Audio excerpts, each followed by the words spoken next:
Bom, gente, hoje eu venho trazer aqui a revisão um pouco do que a gente já estudou até agora, para tirar algumas dúvidas, sanar algumas dúvidas e para reforçar o que a gente já estudou.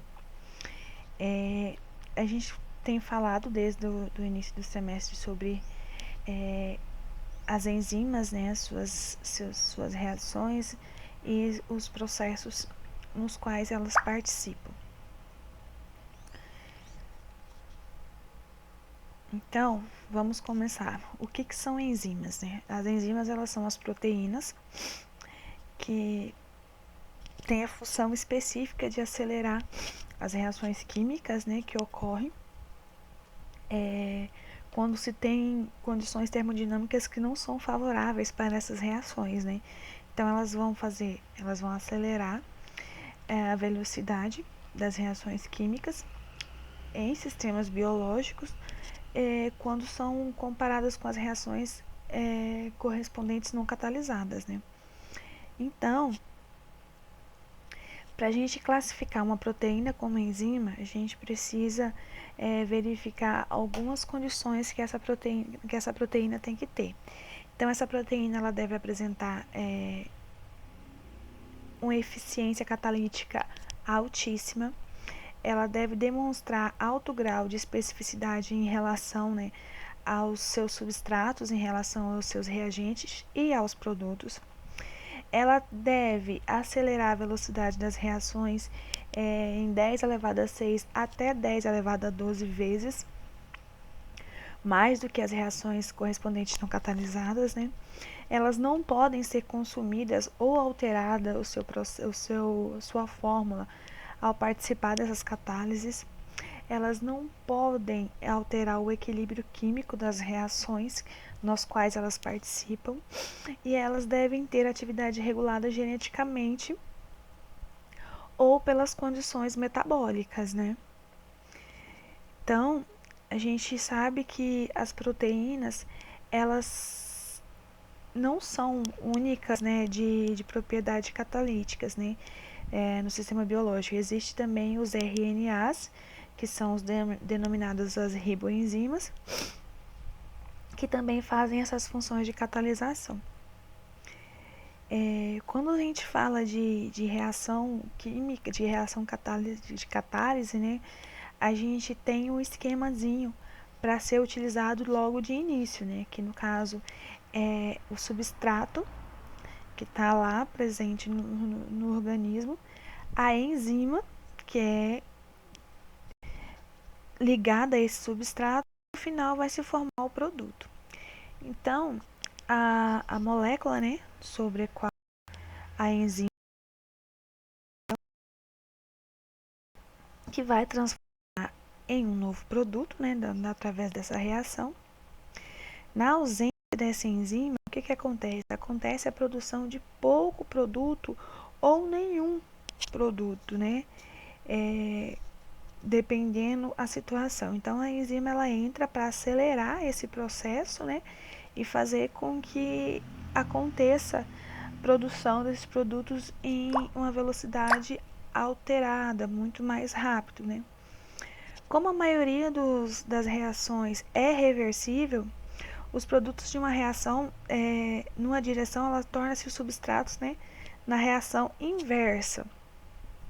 As enzimas, elas fazem a catalisação, né, elas são catalisadores mais específicos que se tem conhecimento, tanto para o substrato como para um tipo de reação efetuada sobre o substrato.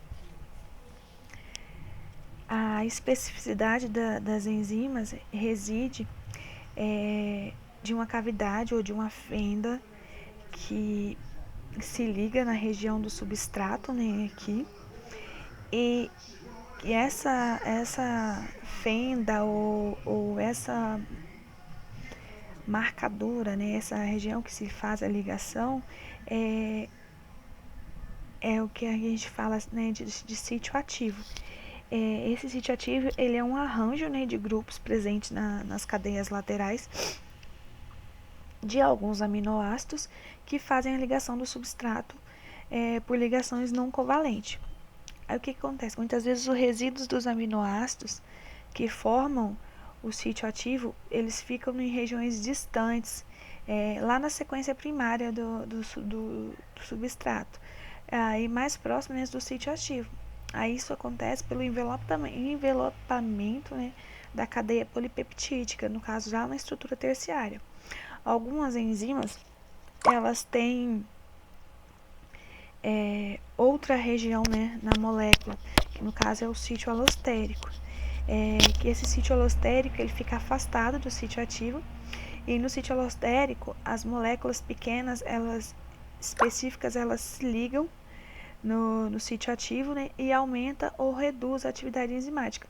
No caso, o sítio alostérico ele faz com que a enzima desenvolva várias ações. Por exemplo, a enzima ela tem mais de um local de ligação, e através da primeira reação, no primeiro local de ligação, ele já faz com que o próximo local de reação também seja reagido ali naquele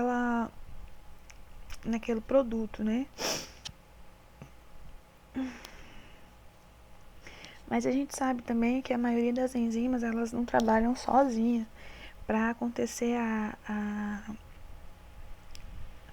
a sua formação, para acontecer ali o processo de produção, as enzimas elas precisam, né, das moléculas que são as moléculas orgânicas e as moléculas inorgânicas, que são menores, de tamanho menor, que elas são essenciais, né, para que aconteça alguma das atividades ali. Essas moléculas são as que a gente denomina, né, de coenzima e dos cofatores. Mais para frente a gente vai falar sobre eles.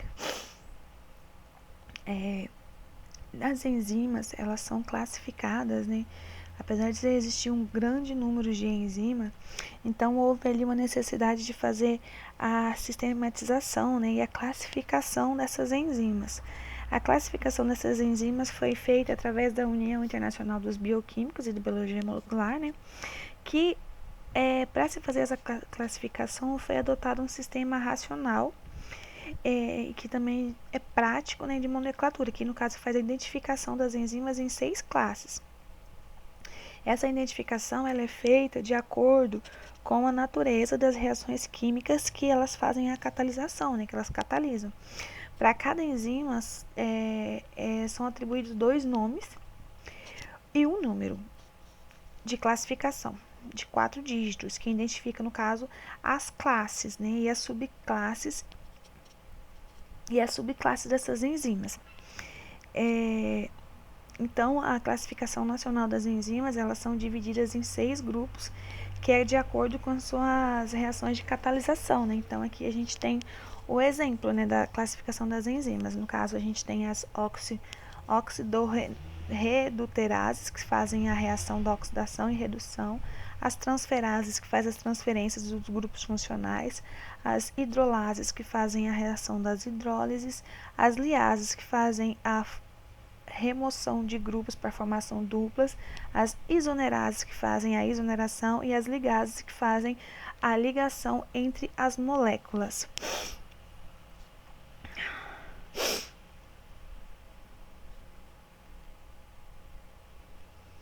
Quando a gente fala da formação das enzimas e das suas ligações, com as ligações com os cofatores, né, metálicos e as coenzimas, por quê? Porque algumas enzimas, elas são proteínas simples. Então, elas, por serem proteínas simples, elas têm inteiramente só cadeias polipeptídicas, né? Como, por exemplo, as enzimas hidrolíticas, as pepsinas, as trisinas, as lisosinas, as ribonucleases.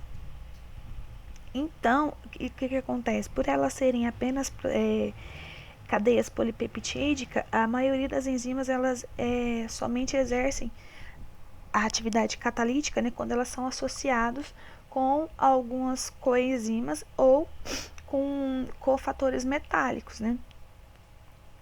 Os cofatores metálicos, eles são a ligação com os metais importantes, né, que a gente tem no organismo dos seres vivos, que esses metais, eles são classificados de acordo com os metais de transição, né, e os metais alcalinos e alcalinos terrosos.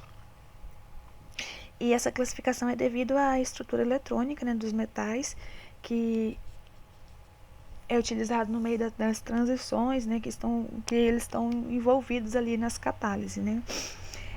Várias propriedades dos metais de transição, eles se tornam essenciais para fazer a catálise, né? Durante o processo de catálise, os íons metálicos, eles apresentam grande número de cargas positivas, e essas cargas são muito úteis na ligação de pequenas moléculas, né? Os metais de transição, eles atuam como ácidos, e eles são eletrófilos, né, efetivo. Então, com as suas valências, eles permitem que a gente consiga fazer a interação dos dois ou de mais ligantes que está ali envolvido naquele processo. Os íons metálicos, eles participam na orientação apropriada para o substrato fazer a reação, né? Então, eles que levam ali o substrato a fazer a ligação no local correto do seu sítio ativo, né?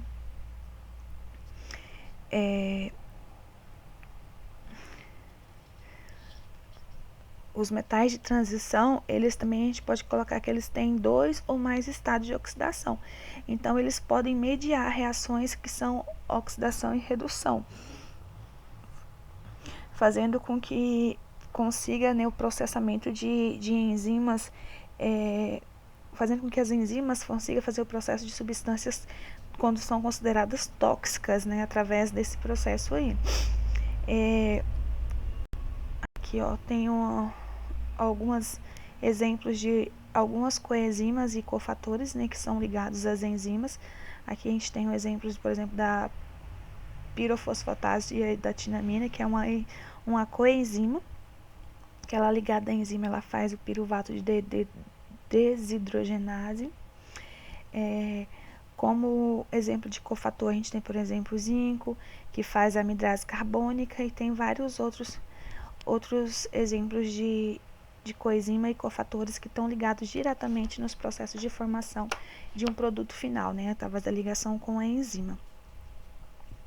As coenzimas, elas são moléculas, né, de pequenas, tamanho pequeno, como a gente falou, né, moléculas orgânicas pequenas, e geralmente são derivadas de vitaminas.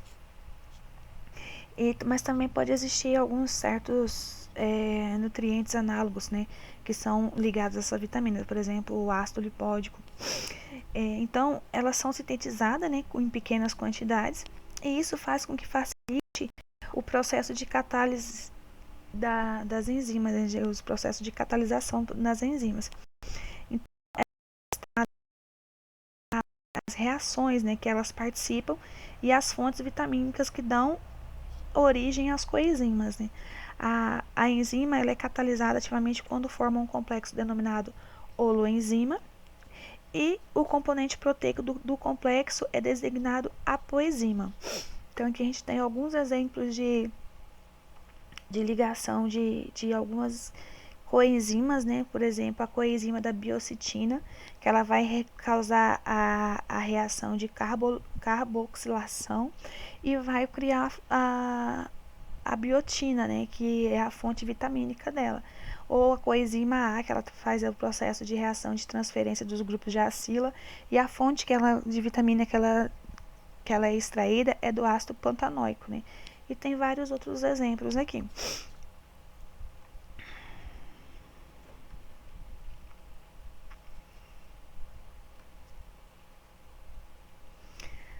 Quando a gente fala das reações, né, que acontece catalisada pelas enzimas, a gente tem que dizer que para reagir às moléculas presentes de uma solução, deve ter ali, né, a colisão e a orientação apropriada do local, né?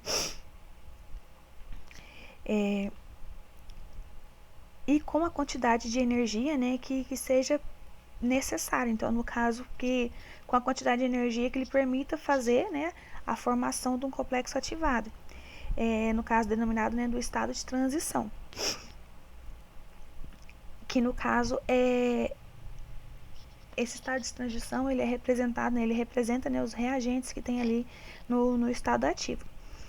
Para atingir o estado de transição, a gente necessita de uma quantidade de energia. Essa quantidade de energia ela é denominada como energia de ativação. Ou energia de ativação livre, que no caso é indicado por esse símbolo aqui, ó, que é a energia de ativação livre, que é utilizada para fazer uma reação durante o estado de transição. Sob as condições fisiológicas, a velocidade das reações elas podem, né, ser aumentada pela redução de energia livre da ativação, que as enzimas conseguem fazer durante esse processo, né, essa redução.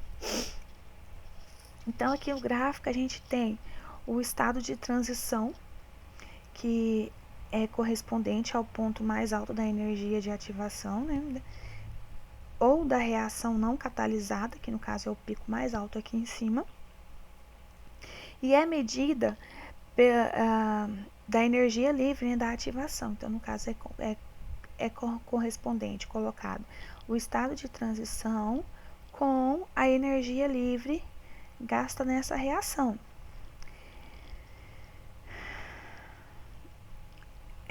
Quando a gente tem o complexo ativado, lá no estado de transição do sistema, os reagentes eles estão em forma intermediária, no caso de alta energia, e não podem ser identificados nem como reagentes nem como os produtos.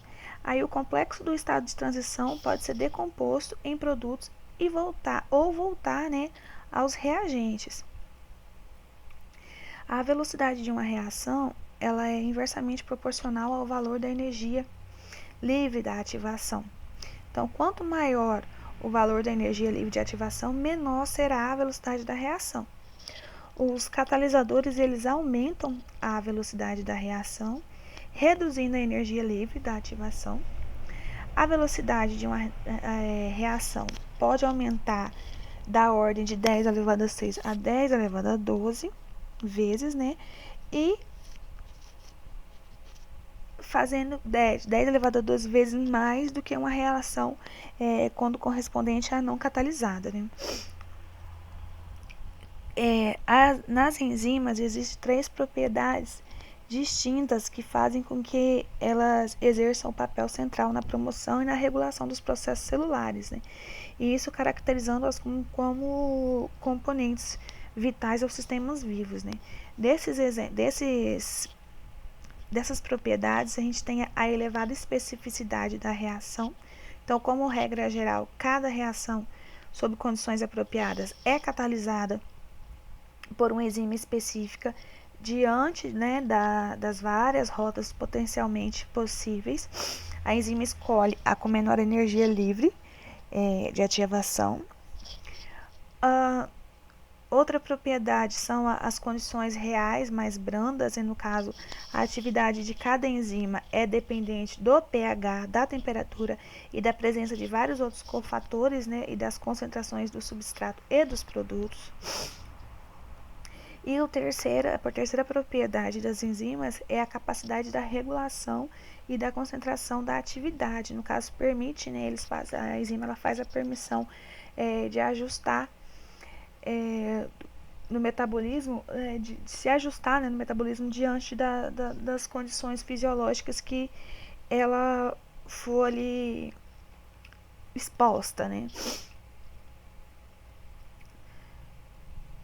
Sobre o sítio catalítico das enzimas, a gente sabe que a gente tem nas enzimas o sítio ativo, né, que é a região na superfície da enzima onde vai ocorrer a catalisação, onde vai ocorrer a ligação, né?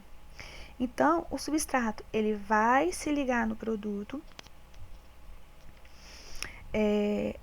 ali no sítio ativo, né? Através das ligações não covalentes. No caso, nessas ligações não covalentes são as interações eletrostáticas, quase que não saiu, de pontes de hidrogênios, né? Os grupos que vão participar dessas ligações são a carboxila, que é do ácido glutâmico, ou a do ácido aspartico, o grupo de amino, no caso da lisina, e o imidazol da histidina. Aí o que vai acontecer? Uma pequena porção desse substrato, onde ocorre a transformação, está ligada à enzima. Então, isso não implica, entretanto, né, que os aminoácidos no sítio ativo estejam em um lado do outro, na estrutura um do lado do outro, né, na estrutura primária da proteína. Então, o que vai acontecer? Em consequência, né, das dobras do envelopamento da enzima, quando ela vai formando as suas estruturas, principalmente quando a gente está falando de estrutura secundária e terciária, alguns resíduos dos aminoácidos, eles podem acabar ficando um distante do outro. E isso vai deixar eles ainda na sequência primária, né? Então, ainda que juntos no sítio ativo da proteína, eles se completam. O que acontece? A especificidade de uma ligação da enzima com o substrato vai depender, né, desses arranjos, dos arranjos que são feitos, né, definidos pelos átomos lá no sítio ativo. Então, uma das explicações para essa elevada, né, especificidade das enzimas é que as estruturas delas são tridimensionais. Então, isso vai permitir que exista ali um encaixe perfeito, né, com o substrato. Quando se foi feito esses estudos, quando se foi feita essa descoberta desses encaixes, foram propostos, né, para se fazer essa explicação, que existia 2 modelos, né, de encaixe para explicar essa especificidade das enzimas. E no caso, era o modelo chave-fechadura e o modelo encaixe induzido. No modelo chave-fechadura, que é esse aqui que a gente está vendo aqui, eles falam que muitas enzimas contêm as fendas, né, que são, no caso, essas fendas aqui, ó. E essas fendas, elas têm dimensões fixas, né, que permitem a inserção, né, somente dos compostos com a dada configuração, ou seja, a enzima ela tem as suas fendas de um modelo específico no substrato com aquela mesma fenda, no mesmo modelo específico. Então, não adianta tentar um substrato com uma conformação diferente, ele não vai conseguir fazer a ligação aqui nessa enzima. Então, o substrato ele vai se ajustar a esse sítio de ligação do mesmo modelo, né, que uma chave faz o ajuste na fechadura, daí o nome chave fechadura, né? Então, substâncias que não encaixam nessa substrato, elas não vão ter uma reação, mesmo possuindo grupos funcionais idênticos, né, ao do substrato verdadeiro. Mesmo que tenha os grupos funcionais idênticos, mas que não tenha a conformação igual à da enzima, não vai ter não vai se conseguir formar o complexo enzima-substrato. Consequentemente, não se vai ter a formação de um novo produto. Aqui a gente tem o modelo da enzima, o substrato se ligando na enzima, o encaixe enzima-substrato, enzima-substrato, enzima-produto, dissolvendo, liberação final, a enzima continua livre e sai-se um produto final.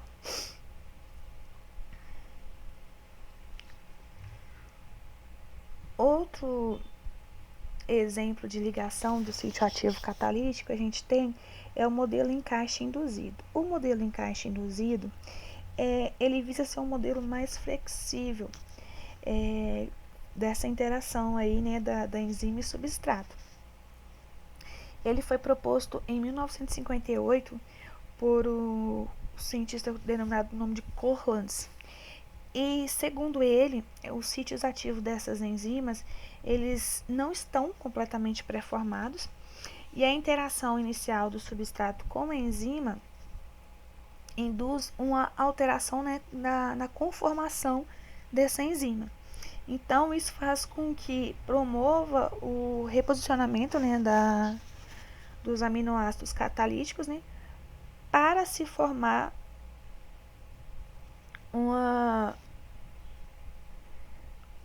novo sítio ativo e fazer com que a estrutura correta, né, dessa enzima para que ela possa interagir com os grupos propostos do substrato. Então, resumindo, o modelo encaixe induzido visa que a enzima ela venha com uma chave de ligação, só que essa chave de ligação ela vai se adaptar a molécula do substrato, ela vai se encaixar na molécula do substrato, se conformar, né, se adaptar ao modelo dele e assim conseguir fazer o encaixe enzima-substrato no produto final.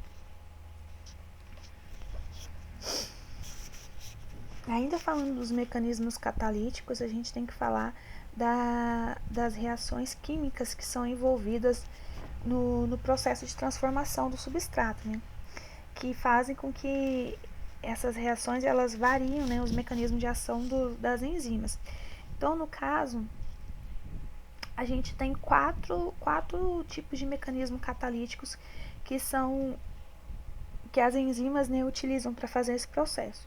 Que o primeiro é o efeito de proximidade e orientação. O segundo é a catálise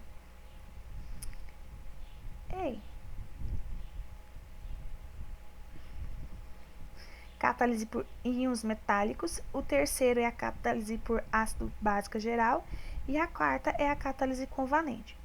O que quer dizer cada um desses? Os efeitos de proximidade e orientação, nesse caso, o substrato, eles vão se aproximar de grupos funcionais catalíticos, né, da enzima em uma orientação especial, apropriada, para que a reação possa ocorrer. Após o correto posicionamento do substrato, tem-se uma modificação na conformação da enzima. Essa modificação vai resultar em um complexo enzima-substrato orientado, e essa orientação leva o complexo enzima-substrato ao estado de transição final. Catálise por íons metálicos acontece o quê? É a força da interação eletrostática que vai estar relacionada diretamente com a capacidade das moléculas vizinhas ali àquele processo de reduzir os efeitos das atrações, né, entre os grupos químicos. Então, por exemplo, como a água é excluída no sítio ativo, quando o substrato se liga, a constante dielétrica local muitas vezes é baixa. Então, a distribuição das cargas nos sítios ativos das enzimas, elas podem influenciar, né, diretamente na reatividade química desse substrato. Então, uma ligação mais eficiente desse substrato vai fazer o quê? Vai reduzir a energia livre no estado de transição e acabar acelerando o processo de reação, né? Na catálise ácido-básica geral, o que acontece? Acontece que os grupos químicos que podem se formar mais reativos pela adição ou pela remoção de algum prótons, né? Então, os sítios ativos das enzimas, elas vão conter cadeias laterais que vão atuar como doadores ou como receptores de prótons durante esse processo de catalisação, né? E esses grupos que são utilizados para fazer essa doação aí, são denominados, né, os grupos de ácidos gerais ou bases gerais. O quarto processo, a quarta reação química que a gente vai falar é da reação covalente. A reação covalente ela vai fazer o quê? Ela vai acelerar a velocidade da reação pela formação, né, de uma ligação covalente transitória entre a enzima e o substrato. Dessa reação, um grupo nucleofílico de cadeia lateral do catalisador forma uma ligação covalente instável com um grupo eletrofílico do substrato, né? E o complexo enzima-substrato, então, forma o novo produto. Durante esses processos de formação, de catalisação, existem alguns fatores, né, que podem influenciar na atividade enzimática e na formação do produto final, dessa concentração, né? Desses fatores que influenciam na concentração do substrato, a gente tem a temperatura, né, e o pH. Então, quando a gente fala da temperatura, a gente fala das reações, que as reações químicas elas podem, né, ser afetadas pela temperatura que está ali durante esse processo. O que pode acontecer? Quanto maior a temperatura, maior vai ser a velocidade da reação. Então, a velocidade ela aumenta, por quê? Porque mais moléculas elas acabam adquirindo mais energia para atingir, né, o estado de transição. Então, em relação às catálises por enzimas, a velocidade ela é acelerada pelo aumento da temperatura, que até atingir uma temperatura ótima, no qual a enzima opera com a máxima eficiência, né? Então, como as enzimas elas são proteínas, os valores de temperatura ótima para elas são em torno de 40 a 45 graus. Isso também vai depender do pH que está envolvido ali e da força iônica. E acima dessa temperatura, a atividade da enzima ela declina, ela acaba sofrendo uma desnaturação proteica, né? E quando se tem condições de hipotermia, a atividade enzimática ela acaba sendo deprimida, né, em relação às que são descritas, mostradas aqui, igual a gente pode ver aqui, ó, temperatura ótima, ponto alto, né, de velocidade, temperatura ótima, baixa de temperatura, a reação de catalisação diminuída, né. Esses valores que eu peguei de referência de 40 a 45 graus, são os valores de referência que traz o Walter Mota no seu livro de Bioquímica Básica.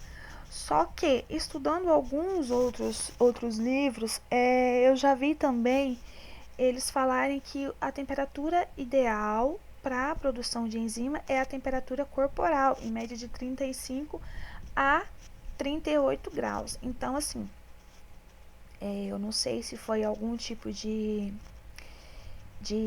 atualização da nomenclatura, né?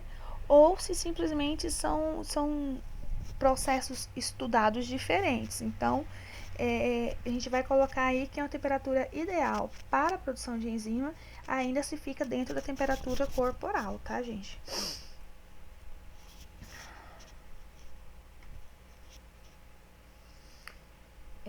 O outro fator que vai influenciar diretamente na atividade enzimática que a gente vai ter é o pH. Então, no caso, pelo pH, o que acontece? A concentração dos íons, eles afetam, né, as enzimas. Como que primeiro? Ela está relacionada à ionização, né, dos aminoácidos no ciclo. Então, por exemplo, a atividade catalítica de certas enzimas, ela forma a forma protonada, né, da cadeia lateral do grupo de amido. Então, se o pH ele se torna suficientemente alcalino, de tal modo que o grupo perde seu próton, a atividade da enzima pode ser reduzida. Além disso, quando a gente fala do substrato, eles podem também serem afetados. Além da atividade da enzima, o substrato também pode ser afetado. Se o substrato contém um grupo ionizável, as mudanças do pH vai afetar a capacidade de ligação no sítio ativo. Então, segundo as alterações dos grupos ionizáveis, podem modificar, né, a estrutura terciária das enzimas. E quando se tem mudanças drásticas no pH, eles vão promover a desnaturação dessa enzima. Apesar de algumas enzimas ainda elas tolerarem, né, grandes mudanças no pH, a maioria delas são ativas somente em intervalos muito estreitos, né? Então, por essa razão, os organismos vivos eles empregam tampões, né, que fazem a regulação do pH. Então, o valor do pH no qual a atividade de uma enzima é máxima é chamado de pH ótimo, né? E o pH ótimo das enzimas, elas variam consideravelmente de enzima para enzima, né? Como, por exemplo, para Pro pH, por exemplo, ótimo da pepsina, ela é tipo que é produzida ali no estômago, né, no meio ácido, é de mais ou menos 2. Para quimotripsina, que é a que faz que digere, né, as proteínas lá no intestino delgado, o pH ótimo para ela é de aproximadamente 8 já, né? E o efeito do pH, né, ele atua, né, fortemente dependendo da situação sobre as enzimas, né? Então aqui a gente pode ver uma enzima, a produção da enzima no estado de um pH não favorável, pH ótimo, pico de produção alta e de novo volta a baixar. Então, gente, era isso a revisão que eu queria fazer com vocês, tudo que a gente já, do pouco que a gente já viu até hoje, né? E para deixar uma forma mais resumida e mais clara, eu acho, pra gente conseguir estudar e fixar isso aí, tá?